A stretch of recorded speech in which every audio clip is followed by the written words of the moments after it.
Isaías capítulo 6, um texto bem conhecido. O tema, o chamado de um profeta. Isaías 6, 1 a 8, diz o seguinte: a visão de Isaías e o seu chamamento. No ano da morte do rei Uzias, eu vi o Senhor assentado sobre um alto e sublime trono, e as abas de suas vestes enchiam o templo. Serafins estavam por cima dele, cada um tinha 6 asas, com 2 cobria o rosto, com 2 cobria os pés, e com 2 voava. E clamavam uns para os outros, dizendo: Santo, Santo, Santo é o Senhor dos exércitos, toda a terra está cheia da sua glória. As bases do limiar se moveram à voz do que clamava, e a casa se encheu de fumaça. Então disse eu: ai de mim, estou perdido, porque sou homem de lábios impuros, habito no meio de um povo de impuros lábios, e os meus olhos viram o Rei, o Senhor dos exércitos. Então um dos serafins voou para mim, trazendo na mão uma brasa viva que tirara do altar com uma tenaz. Com a brasa tocou a minha boca e disse: eis que ela tocou os teus lábios, a tua iniquidade foi tirada e perdoado o teu pecado. Depois disso ouvi a voz do Senhor que dizia: a quem enviarei? E quem há de ir por nós? Disse eu: eis-me aqui, envia-me a mim. Oremos. Pai querido, continue abençoando cada pessoa que veio aqui nessa noite. Continue, Deus, falando ao nosso coração pela tua bendita palavra. Continue motivando o nosso coração para viver diante do Senhor. E aplique essa palavra ao nosso coração nessa noite, em nome de Jesus. Amém. O chamado do profeta. No mês de missões, meus irmãos, nada melhor do que falar de um profeta, que quando ouve a voz do Senhor, no momento difícil da sua vida, ele reage. Deus trata a sua vida e o seu coração. E eu quero tratar esse assunto com os irmãos nessa noite, o chamado de um profeta. O texto diz: no ano da morte do rei Uzias, eu vi o Senhor. Quando se pensa em morte, se pensa em perda, em adversidades, em dores, em abatimento, porque perder sempre é ruim. Quando se perde alguém que amamos, meus irmãos, as dores aumentam mais. Quando se perde alguém que marca a nossa vida, as dores aumentam mais. Quando se perde alguém, meus irmãos, que marca a história da nossa vida, a dor se torna maior. E aqui nós encontramos Isaías abatido, triste. Ele está, meus irmãos, vivendo ali o tempo e a circunstância de uma dor, porque ele perde um rei querido, ele perde alguém que ele admirava, ele perde alguém que marcava a sua vida, ele perde um rei que sobre Israel, a expressão que aparece sobre ele, fez o que ele era reto diante do Senhor. No final da vida ele esnova um pouco a vida, e Deus cobra no físico para que o espírito seja salvo. Mas esse é Uzias, um rei que por 52 anos reinou sobre Israel. Quando você analisa esse encontro de Isaías com Deus, no momento de extrema debilidade emocional, a gente pode destacar algumas coisas para o nosso coração aqui nessa noite. Primeiro ponto, meus irmãos, Deus usa circunstâncias para tornar-nos conscientes da sua presença. Deus usa circunstâncias para mostrar claramente que Ele é Deus presente, Deus agindo, Deus do lado. No ano da morte do rei, Isaías vai dizer: eu vi o Senhor. Quais são as lutas que esse homem vive aqui hoje? Talvez solidão, talvez a pergunta da dúvida, talvez alguns medos. Da mesma forma, meus irmãos, muitas vezes, na vida que nós estamos vivendo, levantaremos diante de Deus interrogações, colocaremos diante de Deus os nossos momentos de lutas, mostraremos para Deus as nossas dúvidas, e muitas vezes, meus irmãos, muitos de nós estamos vivendo situações emocionais parecidas com a de Isaías. Alguns perderam, alguns estão perdendo, alguns estão com medo, alguns estão vivendo circunstâncias adversas, onde se mexe com a vida, porque a dor de alguém afeta também a minha vida e traz dor para o meu coração. Quem sabe você hoje é alguém que tem que dizer: a doença chegou na minha casa. Quem sabe você hoje é alguém que tem que dizer: a dor chegou na família de um amigo. Isso me incomoda, isso me aflige, isso traz luta. Quem sabe você hoje é alguém que vai dizer no coração: Deus, eu tenho alguns medos. Eu tenho medo do futuro em algumas áreas. Eu tenho medo quando eu olho as circunstâncias. Eu tenho medo do que acontece hoje com meu filho. Eu tenho medo. Eu tenho lutas. Eu tenho perguntas. Na morte do rei Uzias, Deus dá um presente para o profeta. Ele vê o Senhor. Deus usa a circunstância clara da sua presença. Eu vi o Senhor para mexer com a vida e com o caráter do profeta. A segunda coisa que eu destaco aqui, meus irmãos, Deus revela seu caráter para o profeta, para que o profeta enxergue claramente com quem ele está lidando. A pergunta que eu deixo para cada um de nós como igreja hoje: você entende completamente e perfeitamente o caráter de Deus, a grandeza de Deus, a beleza de Deus, o domínio de Deus, a santidade de Deus, os adornos de Deus, enfim, a adoração que Deus merece, o controle que Ele tem sobre o caos, sobre o planeta, mas também sobre a minha vida? Você pode dizer hoje: pastor, eu tenho visto o Senhor, eu vejo o Senhor, eu vejo o Senhor na minha vida, eu vejo o Senhor no meu trabalho, eu vejo o Senhor nas minhas dores, eu vejo o Senhor na minha família, eu vejo o Senhor ouvindo as minhas orações, eu vejo esse Senhor, enfim, que merece toda a honra, adoração, louvor e glória. Eu vejo esse Senhor agindo sobre a minha vida todo dia. Aqui, enquanto Isaías contempla a glória de Deus, e que glória! Serafins voam, serafins escondem, serafins mostram claramente reverência a esse Deus merecedor de toda a glória, de toda a honra. Há um clamor que diz que santo é Ele, santo é esse Senhor, santo é o Deus Todo-Poderoso, o Senhor dos Exércitos. A afirmação, meus irmãos, que toda a terra está cheia da sua glória. Que glória é essa? Glória, meus irmãos, que implica em grandeza, glória que implica em reverência, glória que implica, meus irmãos, em reconhecimento de que Deus é Senhor, para a glória de Deus o Pai, nos planetas. Se temos hoje mais de 200 planetas, 247 países, 247. Há, meus irmãos, um Deus presente neles, há um Deus agindo, há um Deus convertendo vidas, há um Deus trazendo gente para o arrependimento, há um Deus trazendo pessoas, meus irmãos, de todas as nações, povos, tribos e raças, que um dia irão adorá-lo, reconhecê-lo, e fazem hoje isso no coração.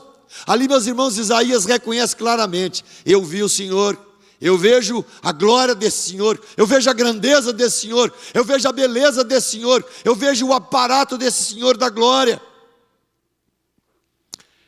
Mas enquanto Deus revela ali o seu caráter, que é Deus soberano, Senhor, Ele também revela no coração quem é Isaías. Isaías, quando olha para si, ele se vê perdido. E ele vai dizer aqui: sou um homem de lábios impuros, Ai de mim, eu estou vendo Deus agir, eu estou vendo Deus na sua glória, eu estou vendo Deus sendo adorado, eu estou vendo a grandeza de Deus, eu estou vendo aqui a Shekinah de Deus, enfim, a manifestação da bendita glória do Senhor. Eu estou perdido. Esse reconhecimento, meus irmãos, ele precisa passar pela vida da gente. Tem me incomodado muito o tempo que a gente vive. Tem me incomodado muito, meus irmãos, uma palavra que eu escrevi aqui. Eu espero que isso mude na nossa vida, a partir dos pastores, presbíteros, nós. Eu vejo hoje um povo muito acomodado. Eu vejo uma igreja acomodada. Eu vejo muita gente vivendo a rotina eclesial e evangélica. Eu vejo, meus irmãos, muitas vezes a gente vivendo modus operandi da vida, mas numa acomodação, meus irmãos, onde a rotina vai tomando conta de tudo, e Deus pede um pouco mais da gente. Deus pede uma vida, meus irmãos, encandecida. Deus pede uma vida compromissada. Deus pede uma vida que se apaixona mais por oração. Deus pede uma vida que cuide melhor da família. Deus pede uma vida que zele por todos os textos e contextos, onde os lábios vão ser conhecidos, não como lábios impuros, mas lábios que o Espírito domina, age, reage e usa para a sua bendita glória. Isaías, quando é confrontado, ele percebe: eu estou perdido. Enfim, eu preciso de ajuda, eu preciso de perdão, eu preciso de mudança. Eu convido a cada um de nós hoje, reflita naquelas áreas onde você não produz hoje, peça a Deus mudança. Reflita naquelas áreas onde você simplesmente se debate e debalde você não caminha, peça a Deus misericórdia. Reflita nessa noite, naquelas áreas onde a sua vida não funciona e nunca funcionou e não funciona, e você simplesmente bate, rebate, reluta, e Deus está te cobrando nesta noite: deixa eu tocar a tua boca e limpar completamente de uma vez por todas esse corpo que é templo, esse corpo que simplesmente é meu, esse corpo que tem que glorificar o bendito Cordeiro e carregar a vida em Jesus.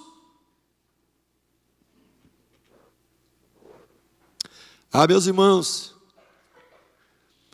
Isaías, quando ele se vê diante de Deus, ele percebe que: Deus, eu sou um pecador miserável, eu preciso de graça. Eu peço à igreja que pense nisso. Meus irmãos, tem gente que não faz mais confissão de pecados. Tem gente que não leva a sério esse momento onde se ajoelha diante de Deus, bate no peito dizendo: ser propício a mim, Senhor, que sou pecador, preciso da tua graça, da tua misericórdia, do teu favor, todo dia, para que Deus melhore a vida de compromisso com Ele. Isaías, quando se vê diante de Deus, ele percebe que tem muita bobagem na boca. Ele percebe que habita no meio de um povo que não é confiável, porque também é um povo impuro, um povo de lábios sujos, um povo que declama e fala contra Deus. E você que vive hoje no Brasil, você vê todo dia isso. Você vive num país hoje que tem coragem de defender certas ideologias. Você vive num país hoje onde se profana o nome de Jesus todo dia. Você vive num país hoje que simplesmente, nesse modus operandi da liberdade, meus irmãos, a libertinagem toma conta, a incandescência da imoralidade vai dominando, meus irmãos, e regendo várias partes do nosso país. Deus está dizendo nesta noite, para que a gente se enxergue, meus irmãos, pecador, mas pecador resgatado, pecador que é tocado pelo Senhor, pecador que muda posturas, pecador que abandona hábitos, pecador que se apaixona cada vez mais pelo Cordeiro, pecador que se compromete cada vez mais com o Senhor da igreja e com a igreja do Senhor.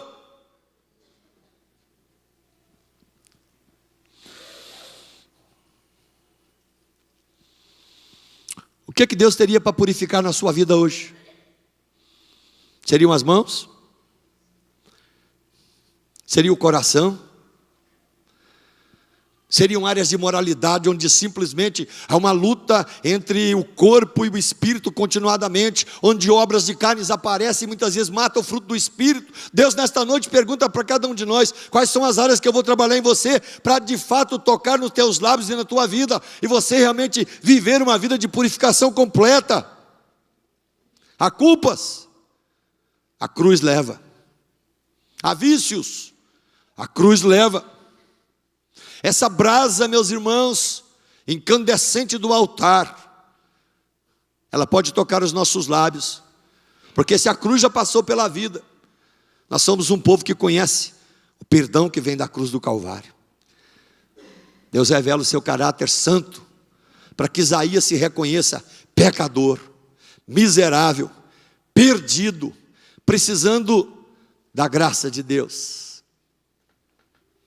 Deve ter sido uma cena bem bonita. Um dos serafins. É uma das categorias de anjos que nós vamos encontrar nos céus. Traz na mão uma brasa viva, que tira do altar, tira de um lugar santo, que fervilha a Shekinah de Deus. Pega com a tenaz, toca a minha boca, toca os lábios. A iniquidade é tirada e o pecado perdoado. Quem sabe nessa noite Deus possa perdoar pecados na nossa vida que são corriqueiros, rotineiros, repetitivos, mosaicos, simplesmente já plantados, formatados e desenhados na vida. Deus pode tirar hoje. Crente não carrega pecado. Finalmente, no chamado do profeta, depois que Deus purifica os seus lábios, Deus enche o coração do profeta, para que ele entenda claramente que com Deus ele é útil, e muito útil. Deus vai perguntar: a quem enviarei? Quem há de por nós? O que o profeta faz? Antes ele tinha dito, né? Estou perdido, roubado. Depois que é tocado, perdoado, ele vai dizer: eis-me aqui, envia-me a mim. Meus irmãos, quando se trabalha missões, a gente tem que de vez em quando lembrar desses textos. Há uma história, meus irmãos, que acontece no Equador, no rio Curare. 5 homens missionários americanos se levantam e resolvem ir fazer uma visita numa aldeia específica, fazem ali primeiro inserções, marcam o espaço e vão para lá. As 5 esposas que ficam para trás juntas, depois recebem a notícia, escrito numa carta, sem fotos, dizendo só o seguinte: seus esposos estão mortos. Nós os vimos, os 5, boiando no rio Curare, correnteza abaixo. Quando essas mulheres souberam, meus irmãos, disso, alguém usou a expressão: como foi inútil. E elas, quase em consonância, responderam: nada é inútil, quando o propósito é com Deus e para a glória de Deus. Os nossos maridos serão tochas que acenderão no coração de outras pessoas a coragem de continuar propagando o Evangelho. Teve uma mulher, meus irmãos, que para Ilhas Maurício, ela mandou 2 dos seus filhos. Essa história é conhecida. O primeiro chega, é recebido, em seguida ele é morto. Meses depois chega a notícia para a mãe: seu filho foi morto na Ilhas Maurício. Ela ora, o irmão se levanta, também é missionário, e vai de novo para lá. Entra contatos, entra, conversa. Depois chega a notícia para a mãe: seu filho foi morto pelos primitivos da Ilhas Maurício. Aí depois acontece uma cena, e uma cena chocante. Encontram um dia no culto aquela mulher chorando, e chorando muito. E o pastor, comovido, sabendo que 2 filhos missionários morreram, Ele se assenta perto dela para tentar consolá-la. Enquanto ela chorava, ele vem para conversar. E a igreja estava falando naquele dia de missões. E simplesmente quando o pastor vai tentar consolá-la e falando, né? Eu entendo a sua dor, ela diz: eu estou chorando, e chorando muito, porque eu não tenho mais nenhum filho para enviar. Porque se tivesse, ele ia.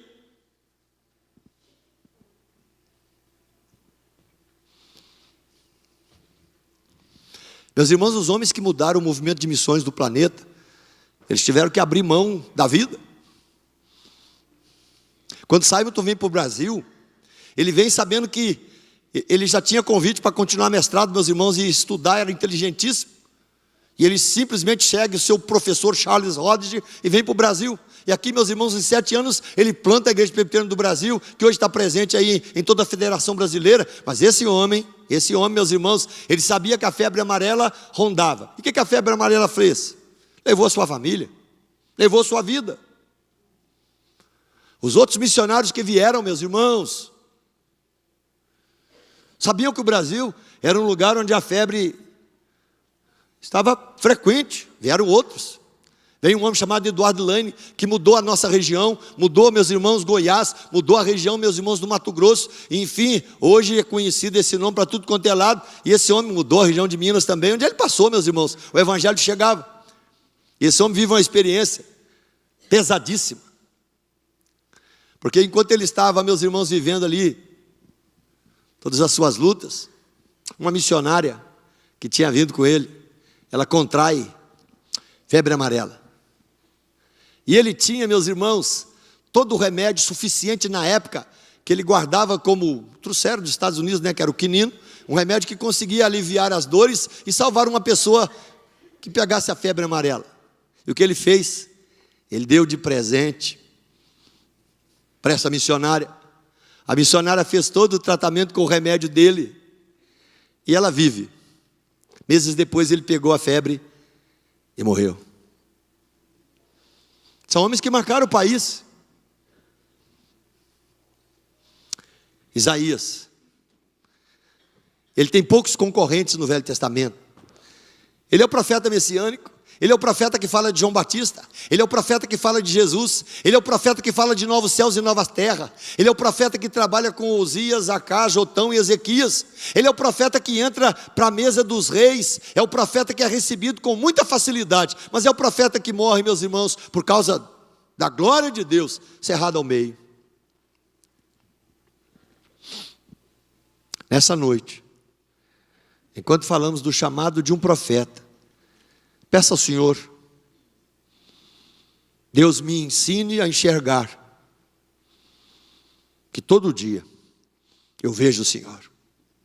Eu vejo o Senhor na minha vida, eu vejo o Senhor na solidão, eu vejo o Senhor na dúvida, eu vejo o Senhor com meus medos, eu vejo o Senhor quando eu trabalho, eu vejo o Senhor quando eu não tenho trabalho, eu vejo o Senhor quando a doença chega, eu vejo o Senhor que se a doença vai embora, eu vejo o Senhor quando a aflição chega na vida de um amigo, eu vejo o Senhor.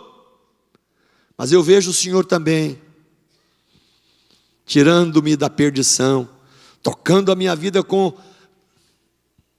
a tenaz do perdão, onde o sangue de Jesus já me purificou de todo pecado. E eu te louvo, porque o Senhor me chama para viver, o Senhor me chama para trabalhar, o Senhor me chama para viver a glória do Cordeiro, o Senhor me chama para ser útil, o Senhor me chama para servir ao Senhor. E onde Deus te colocar para servi-lo, no seu trabalho, na sua vida, na sociedade, com o seu vizinho, faça isso para a glória dele, e que Deus expanda a visão sua nessa noite, expanda a visão dessa igreja, que a gente saiba que tem muito lugar que a gente pode chegar. Essa semana eu vi a história de um pastor, né? Aí os presbiterianos já criticaram, alguns presbiterianos criticaram, né? Porque esse pastor, ele é pentecostal. E ele conta da experiência que ele teve, distante. Ele estava num país na Ásia, ele ficou doente, e muito doente. Muito doente. Nas poucas comunicações que ele tinha, ele conseguiu falar com alguém dizendo: eu estou precisando de oração, estou muito mal, a impressão que eu tenho é que eu estou morrendo.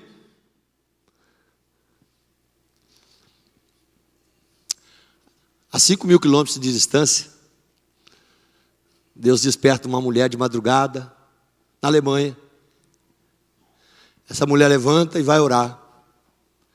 Essa mulher ora dizendo: Deus, o Senhor me acorda e tem, em algum lugar desse planeta agora, tem alguém sofrendo, tem alguém doente, tem alguém precisando de ajuda, tem alguém que o Senhor pode socorrer agora, tem alguém que o Senhor pode curar agora. E essa mulher orando a 5.000 quilômetros de distância, né? Esse pastor que depois conta esse testemunho, diz que, por algum motivo, o físico levanta, a doença vai embora, ele continua vivo, e anos mais tarde ele vai saber, porque as informações se cruzam, que naquele dia, Deus levantou alguém para orar por ele. Nós acreditamos nisso, meus irmãos. Não é coisa de pentecostal, é coisa de quem crê em Deus, é coisa de quem acompanha a obra missionária, é coisa de quem, meus irmãos, acredita que Deus ouve as orações. E eu peço que você ore hoje, ore pelos Ni, onde ele estiver. Os Ni esteve fugido uns dias, precisa de oração. Ore pela Fabiana, que está grávida, está mudando o projeto dela de trabalho. Ore por ela hoje, a oração vai chegar lá, meus irmãos.